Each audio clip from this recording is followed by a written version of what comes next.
Olá, bem-vindo a Salmos para uma quarentena.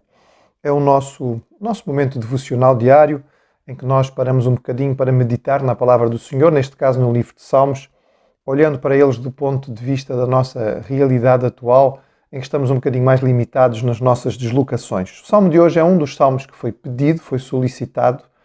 É o salmo do número 116, e um salmo muito bonito, um salmo de acção de graças, podemos dizer exuberante. Nós não sabemos quem escreveu este salmo, mas ele teve uma experiência muito forte com o Senhor e ele a descreve de forma muito, muito intensa e fala também da sua grande gratidão ao Senhor e da sua adoração. E diz assim o Salmo 116: Amo o Senhor porque Ele ouve a minha voz e as minhas súplicas, porque inclinou para mim os seus ouvidos, e invocá-lo-ei enquanto viver.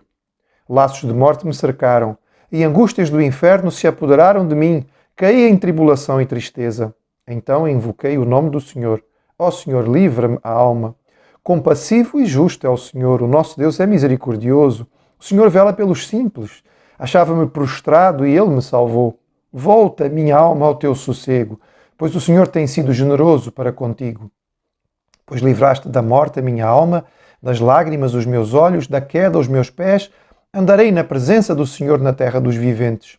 Eu cria, ainda que disse, estive aflito, sobremodo aflito.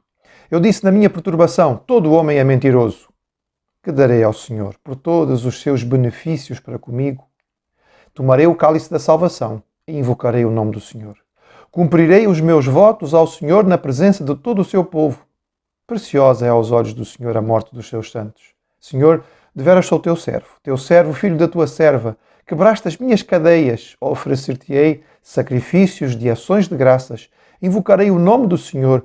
Cumprirei os meus votos ao Senhor na presença de todo o seu povo, nos átrios da casa do Senhor, no meio de ti, ó Jerusalém. Aleluia, louvai ao Senhor. O salmo é um salmo um bocadinho longo, nós podemos ir olhando para ele do ponto de vista daquilo que se passou. Este personagem que nós não conhecemos, ele menciona-se como servo de Deus e parece que teve uma mãe piedosa, porque ele refere a sua mãe como uma serva do Senhor. Ele começa com esta expressão bonita de amo o Senhor. A ideia aqui é do amor próprio, de um relacionamento em que há fidelidade. E, portanto, ele está a expressar a sua fidelidade a um Deus que tem sido fiel para com ele. Ele fala-nos daquilo que foi o seu sofrimento. Não sabemos exatamente o que foi, mas fica a ideia bastante clara de que ele esteve próximo da morte. Ou porque estava cercado em alguma situação muito difícil, ou porque teve uma doença muito grave. Ele fala mesmo da morte, fala das angústias do inferno, ele dá a ideia de que está como que a ser puxado para a sepultura, está em grande tristeza, em grande aflição. Também ficamos com a noção de que havia um quadro depressivo no meio disto tudo, e a sua angústia é descrita com todas estas figuras, seja qual for a situação que este homem viveu, ele viveu um momento de grande angústia. E ele achou realmente que o seu tempo de vida estava a terminar. Clamou ao Senhor, pediu a Deus. E ele é fiel, ou pelo menos ele é sincero ao mostrar-nos aqui a dinâmica da sua fé misturada com dúvida. Por exemplo, ele diz aqui no versículo 10, eu cria, ainda que disse que estive sobremodo aflito. Esta dinâmica é comum na vida do crente. É muito difícil encontrarmos alguém que já atingiu aquela maturidade máxima em que não se deixa nunca afetar por nenhuma aflição. No meio da aflição nós trememos, confiamos. Confiamos, mas ainda temos algumas dificuldades. Faz parte daquilo que nós somos como seres humanos e o salmista é honesto em dizer aqui a sua dificuldade. Ele chegou mesmo a precipitar-se um bocadinho e a dizer, olha, todo homem é mentira. Não há ninguém que seja justo, não há ninguém que seja fiel. É próprio da depressão. Elias, a certa altura, também achava que não havia nenhum que tivesse sobrado e só ele estava sozinho como servo de Deus. E o Senhor lhe disse, ainda há 7.000 que não se curvaram. Portanto, isto é próprio daquele que está a viver num momento de angústia. Mas então ele nos fala sobre a resposta do Senhor. O Senhor, ele pediu e o Senhor respondeu. E ele fala isso muitas vezes. O Senhor ouviu a minha voz, o Senhor atendeu as minhas súplicas, o Senhor inclinou para mim os seus ouvidos, o Senhor voltou, foi generoso para comigo, etc. Ou seja, muitas expressões em que ele mostra de forma muito clara que a resposta de Deus foi específica, foi concreta neste caso. Ele pediu que o Senhor tomasse conta dele, ele estava muito aflito, achava que ia morrer e por isso ele pediu que Deus o livrasse e o Senhor o livrou. Claro que há aqui um versículo, o versículo 15, que fala-nos mesmo sobre a morte. E se o fiel morrer? E se o santo morrer? Nós sabemos que os crentes também morrem. Duas ideias podem estar aqui neste versículo 15. Uma delas é que o Senhor valoriza tanto a vida dos seus que Ele os preserva e que não vão partir desta vida a não ser que tenha chegado realmente o seu momento. Por isso a ideia aqui de que é preciosa, não é?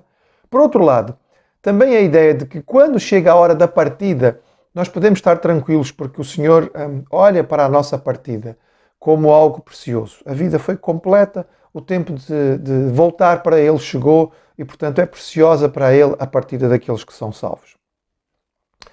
O Salmo avança para nos explicar qual deve ser a atitude. Ele mostra as suas conclusões a respeito de Deus. Portanto, ele conclui que Deus é compassivo, que Deus é justo, que Deus é misericordioso. Deus é um Deus que cuida inclusive dos simples, dos pobres, dos pequenos.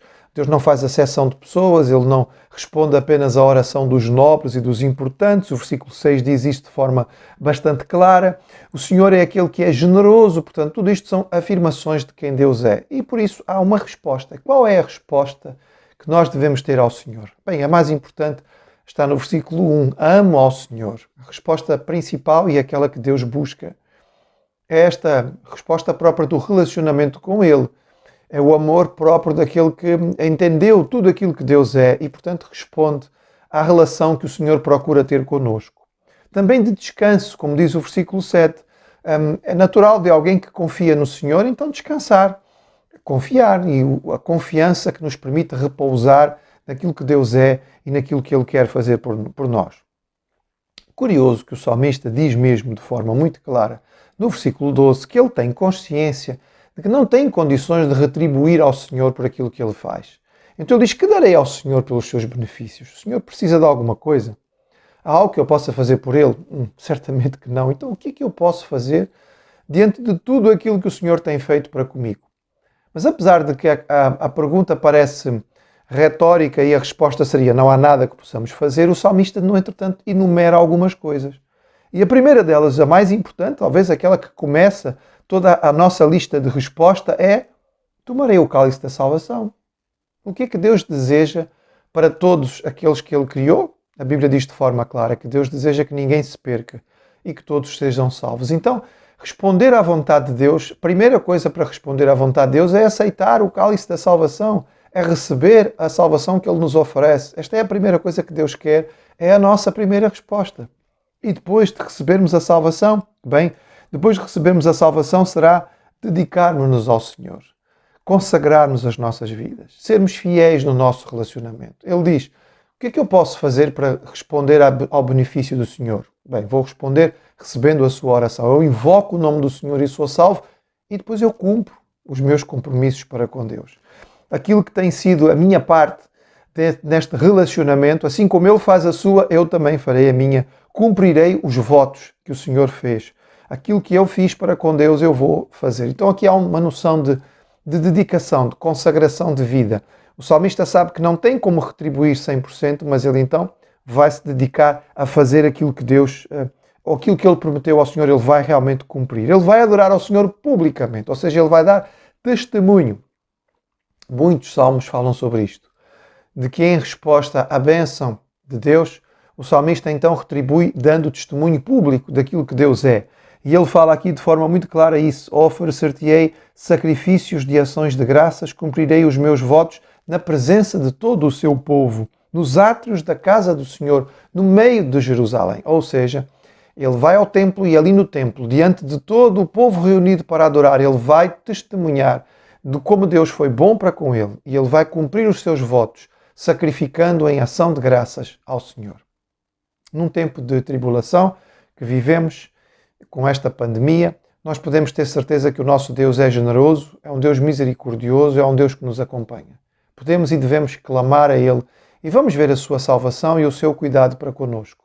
E em resposta, iremos cumprir os nossos votos, iremos dar testemunho de como o nosso Deus é bom, iremos fazê-lo diante daqueles que estão à nossa volta, para que possam saber a grandeza do nosso Deus, um Deus que responde às orações, um Deus que abençoa.